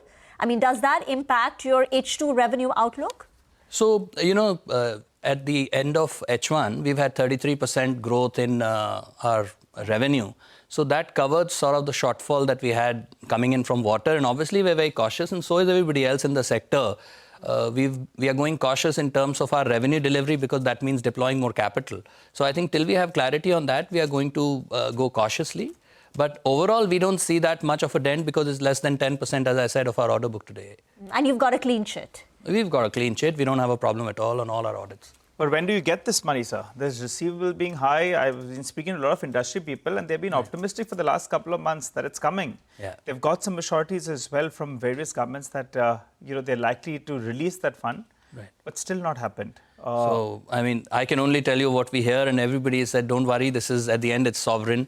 So money will come to you, but we don't have a specific timeline. I mean, we were hoping last quarter things start moving. Yes, monies do keep coming. It's not like nothing comes at all. But I think for all of it to get released, hopefully, we are hoping that it happens by the Q4 of this year, if not, the beginning of next year. But quarter 3 so far has been a trickle? Quarter 3 so far has been, I would say, just about a trickle, a little bit more than a trickle. Amit, the big one, of course, is transmission and distribution for you. So give us a sense of how that is, what's happening there and in this quarter, and what's the outlook as you look into calendar 26? So, this quarter, of course, we will talk about it when we come to the end of the quarter. But at the end of H1, we've had great, as I said, 33% at a company level. But transmission, both international and domestic, there is a huge surge. I mean, today, let's talk international first, right? We've got grids across Balkans, across some of the old, more evolved economies, which are 20, 30, they're going towards the end of cycle, some as old as 50 years old, and they all need replacement coming on. The energy mix has also changed, right? So it's all renewable, especially in the evolved economies, and they are obviously far away, whether it's hydro, whether it's solar, or whether it's wind.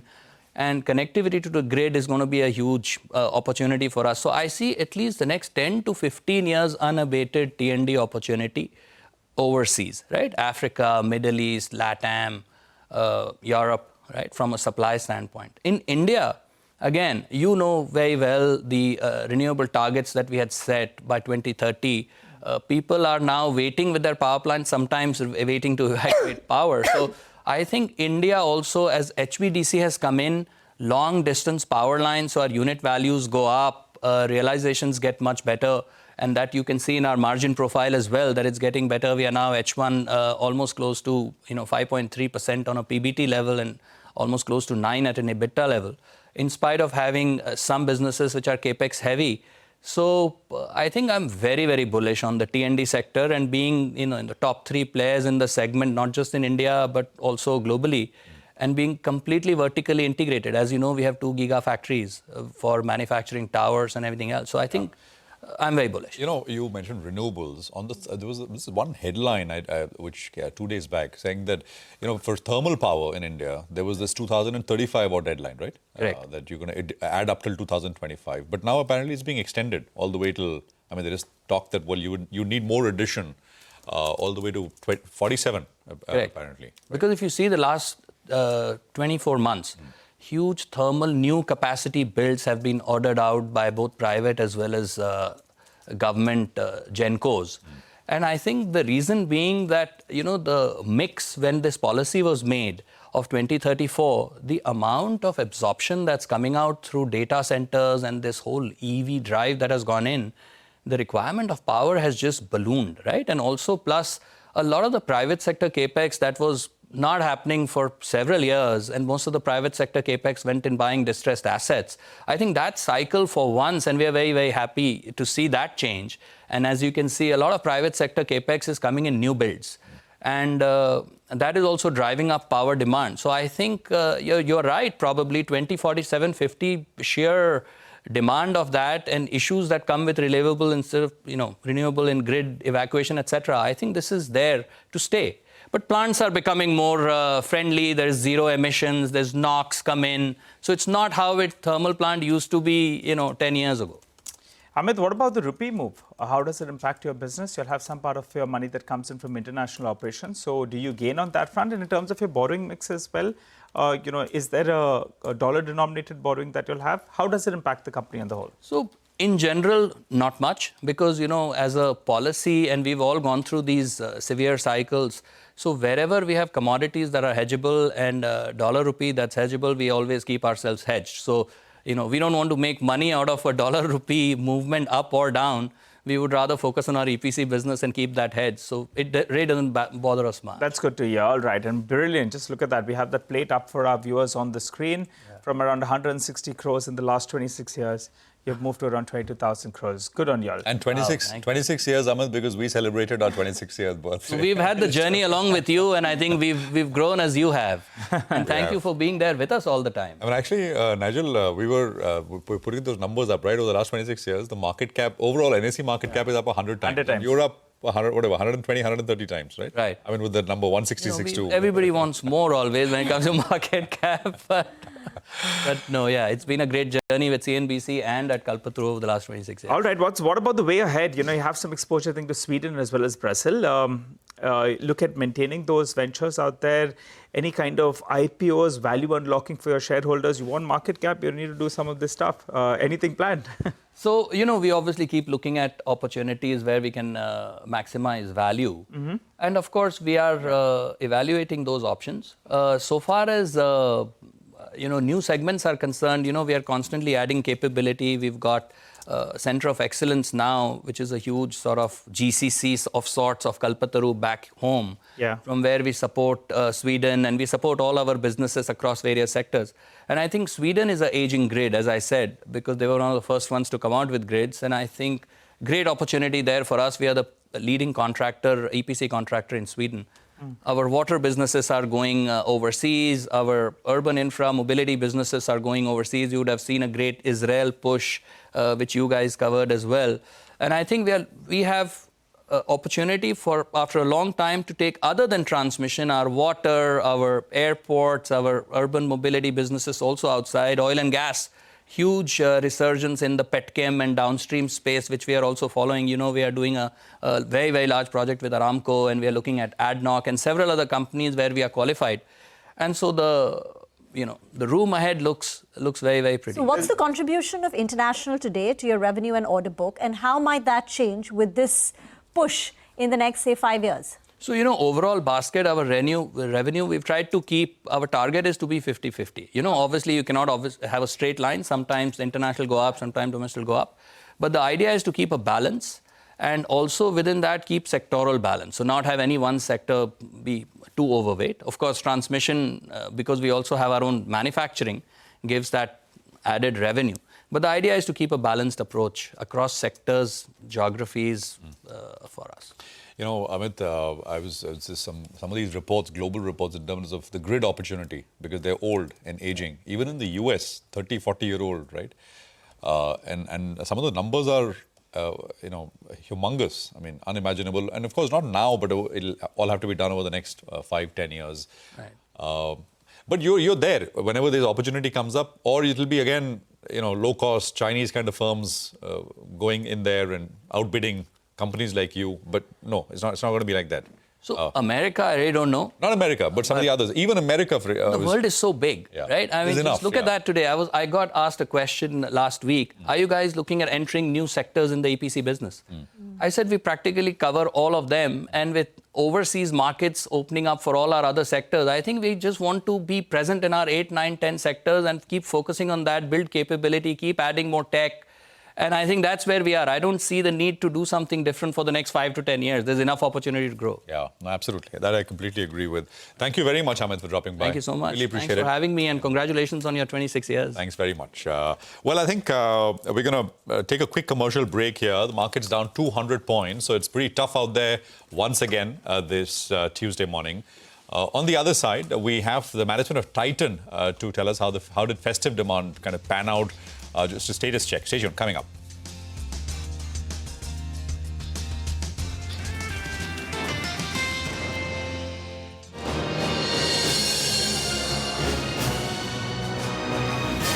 "26 years of CNBC TV.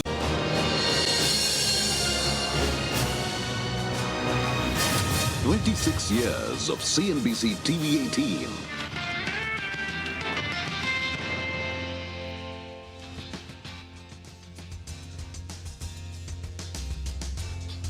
Well, Titan has been a massive wealth multiplier over the years, delivering consistent growth over time. Mangalam caught up with Ajoy Chawla, the CEO of Titan Jewelry Business, to discuss the company's growth strategy going ahead, the impact from high gold prices, and much more. Let's listen in.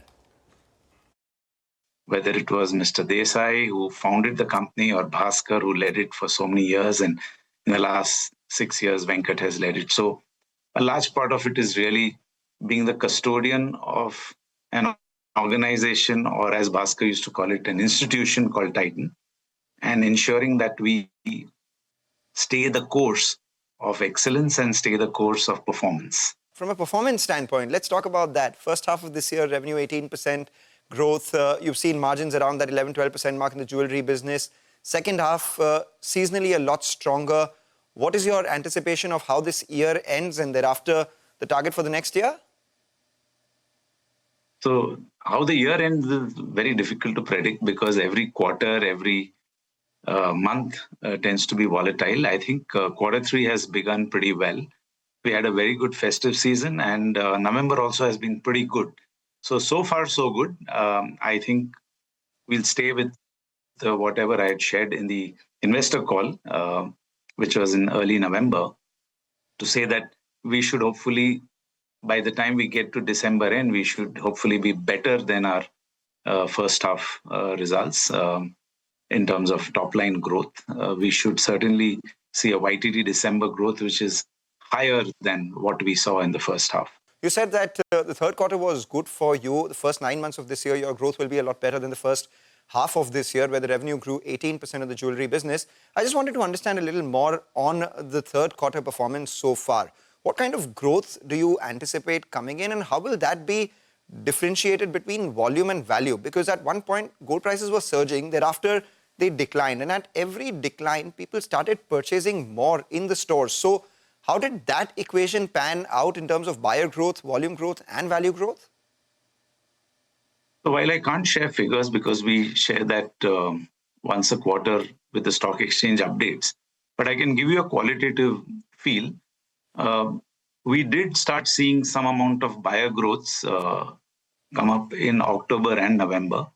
I'm not sure whether it was related to gold prices correcting, stabilizing, etc. But we did see a lot of improvement there on buyer growth. Value growth continued to be good, also on the back of higher gold prices. The third piece I would like to share is that exchange. We actually decided to bet on exchange in a big way and actually make it a much larger campaign than we not usually do. We are treating it strategically, and that is beginning to show up. So we believe a lot of the volume growth that we saw, when I say volume, I mean buyer, has come on the back of this exchange lever, and that is continuing. Let's see how it progresses forward. This is also the wedding season where exchange is usually good. The last time we spoke, I asked you about the Zudioization of jewelry. And with higher gold prices, obviously, there is preference for lower caratage, higher studded ratio, etc. So wanted to understand if that's played out. Because we also spoke with Puneet Chatwal. He said that forget Zudioization. For the hospitality industry, there will be gingerization of the Taj. Now I'm coming to another Tata Group company. What's the, Tanishkaization? How do you do that? So I think we've experimented a lot with lower carat. Obviously, with gold prices going up, as a jewelry brand, we need to innovate to be able to solve for customer issues. One way to solve for it was for exchange. The other way we are solving for it is by introducing lower caratage jewelry. Our initial pilots have been very good. We are in the process of actually ramping up in a big way.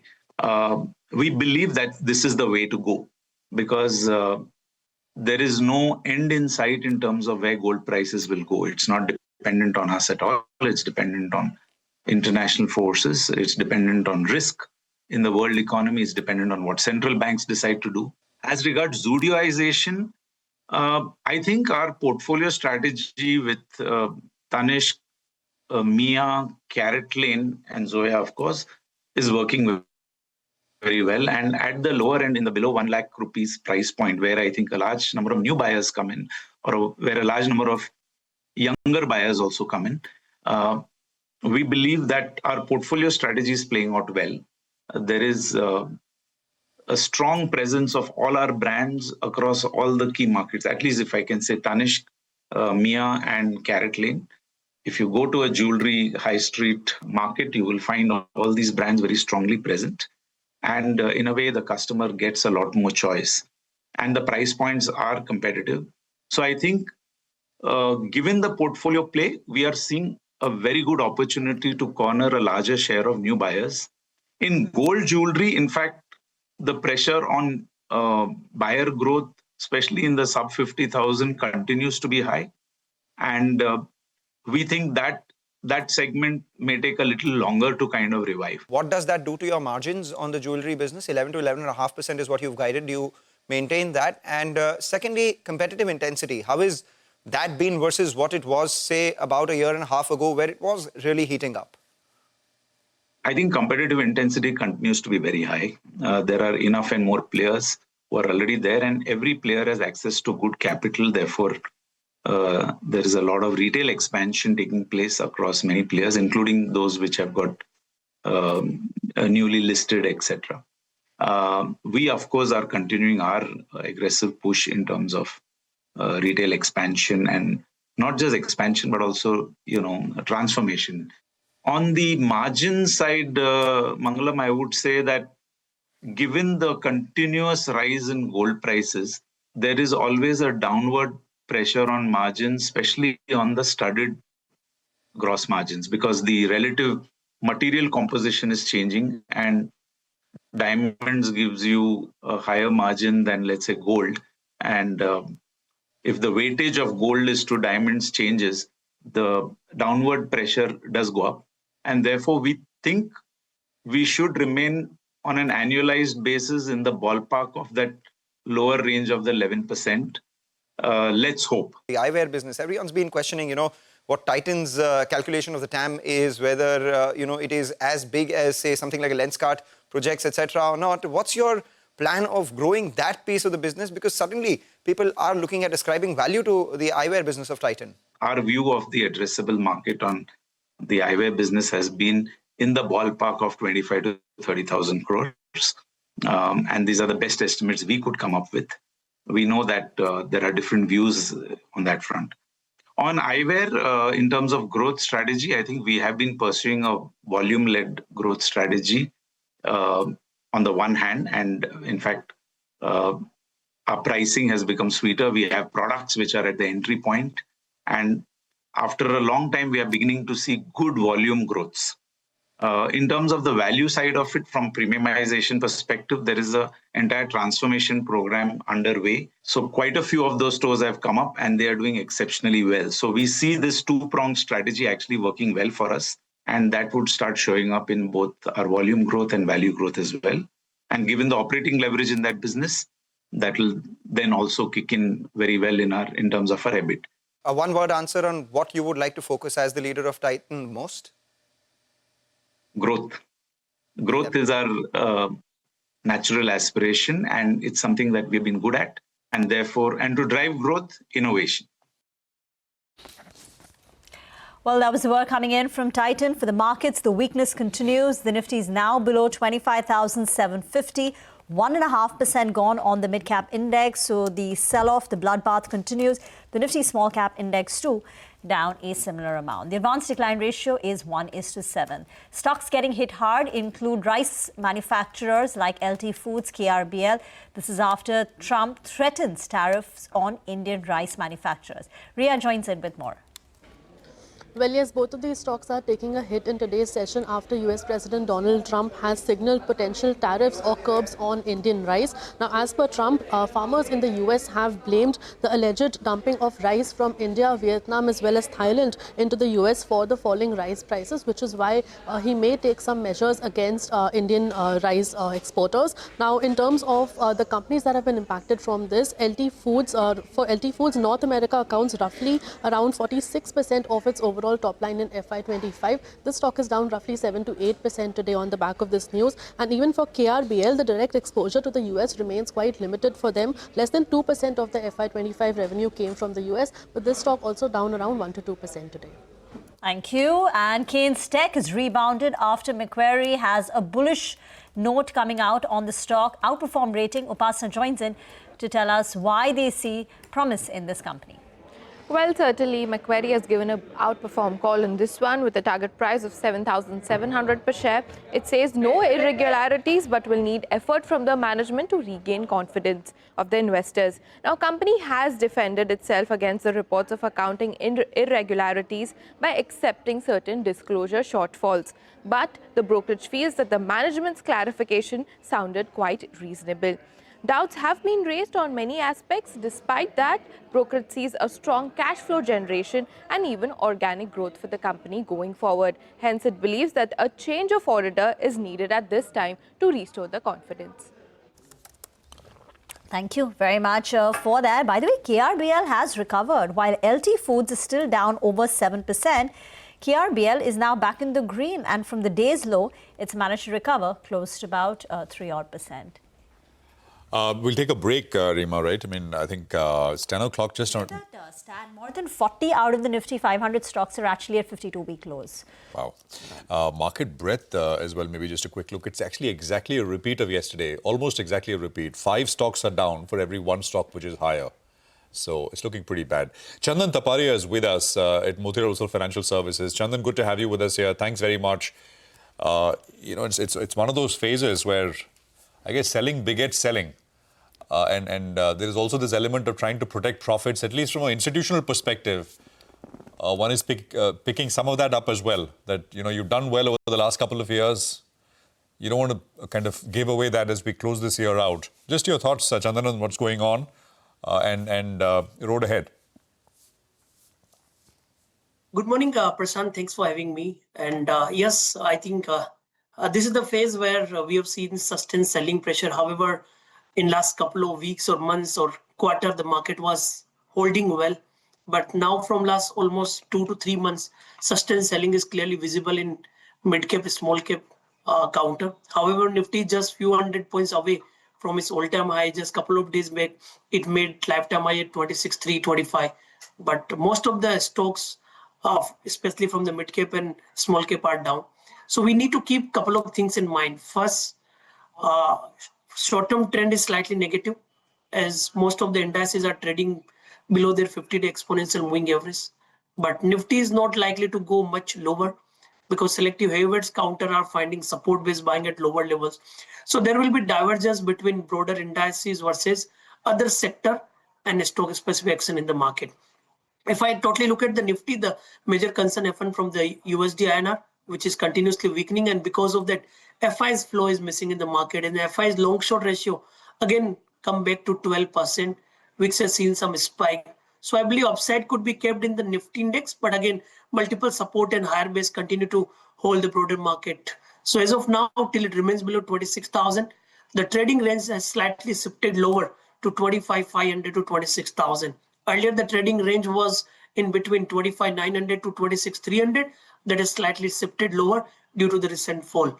If you talk about the Bank Nifty index, that has seen a corrective move of around 1,500 points from higher levels. But again, the major structure has not changed.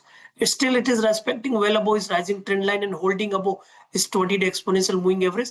But I believe 58,250 to 58,000 could be the key level. So if someone is looking for immediate point of view, we need to keep in mind that the structure is slightly negative. But if someone is looking for positional point of view in Nifty and Bank Nifty, I believe 25,500 in Nifty and 58,000 in Bank Nifty could be the key level to accumulate if you have slightly bigger perspective in the broader market. All right. You know, specific stocks, Chandan, out there that you're focused on, positional or trading-wise? Yeah, so advanced decline ratio is slightly negative in the broader market. So many counter are making lower top, lower bottom. But for buying side, I'll first pick Bharti Airtel. I believe this counter will act as a resilience. Already we have seen a corrective move in last 7-8 days. And the good part is counter is holding well and respecting to its rising support trend line. So with the support of 2010, looking for a bounce towards 2200 kind of level. Second trading area, that is sell on K-Fintech. We have seen a breakdown on the daily and the weekly chart. In fact, short built up has seen. So because of that, some weakness could be noticed. One can sell with hurdle of 1048. It can retest the key support of 990 marks. Thank you very much, Chandan, for joining in. BSE is down 4.5%. Coforge, which has seen so much interest in the mid-cap IT pack, has turned year-to-date negative. They had their investor day yesterday. The management said all the right things. They held on to their target about hitting $2 billion by Q4 of this year, 14% EBIT margin, 70% in terms of free cash flow to profit, but the stock is down close to about 4%. Aether Energy is weak in trade. Grow one of the big listings of this year, still above the issue price of 100 rupees, but the stock today is correcting. Get into a break. On the other side, we'll talk commodities with Manisha Gupta.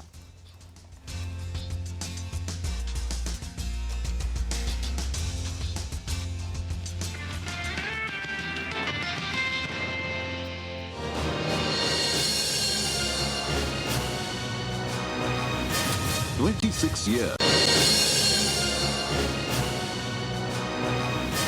26 years of CNBC-TV18.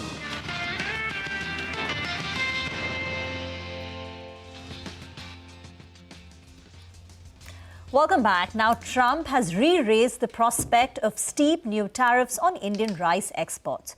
So what share of Indian rice exports actually go to the US?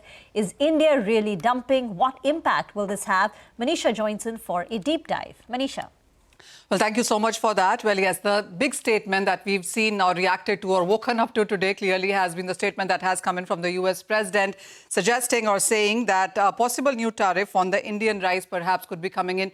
But let me tell you that Indian rice and perhaps the global rice is in plenty this year. Is the reason this is the second straight year that you have seen the global rice futures continue to decline. They're down by nearly 27% in 2025 this time around. If you look at the International Grain Council numbers, it tells you that the global rice trade is estimated at 59.9 million tons, and the global carry forward inventories are at a huge number, which stands at 187 million tons. So not just India, but various other producing nations have produced big numbers of rice this time around. So record numbers from India. The Indian government is holding very big rice buffer stock as well. And the way the MSP has been going higher, it's nothing to look at, that you will be perhaps looking at higher rice numbers going forward as well. Now, when you look at the global rice dynamics herein, rice is the third most produced cereal crop in the world. This is after corn and wheat, of course. Over 100 countries produce rice, but 15 nations provide 90% of the overall harvest, and most of these countries are in Asia. Now, when you look at the US markets, because that is what we're talking about right now, it is the 5th largest rice exporter. I also want to take you through numbers and what is the country, what they produce, and what is their global market share as well. So India, of course, is the top producer when it comes to rice. 150 million tons is what we did last year. And with that, India is at 28% of a global share. China is the second one with 145 with 27% of global market share. So between India and China, that is more than 50%. So these two countries clearly handle the global rice share there. Bangladesh is the third country there with 7% of market share. And then you will see Indonesia, Vietnam. These are important countries also, because 6 to 5% each is what their country also has a global market share of. And then comes US with 10 million tons and 2% of global market share. So in that sense, it's a lower global market share, but it is the 5th largest exporter country as well. Now, interestingly, when you look at the India rice exports, and as you can see, that is really the concern coming in from the US president. Every year we have seen numbers increase when it comes to rice export from the country. 2024 was 16 million tons, last year was 19 million tons, and this year 23.5 million tons of rice export is what India perhaps could be looking at. And this is inclusive of basmati and non-basmati. Remember, it was last year when Indian government removed all major restrictions in sense of exports, and is the reason that you've seen a very strong number coming in sense of export there.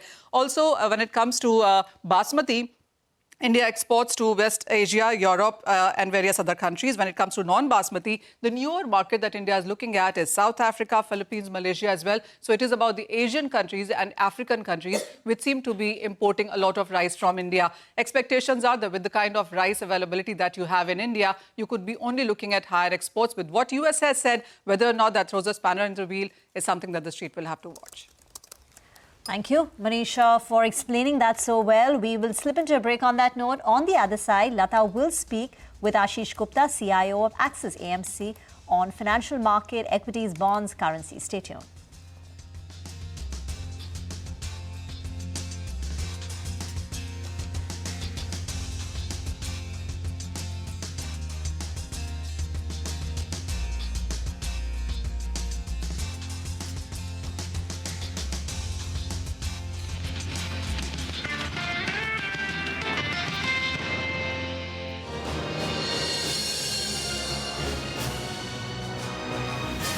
"26 years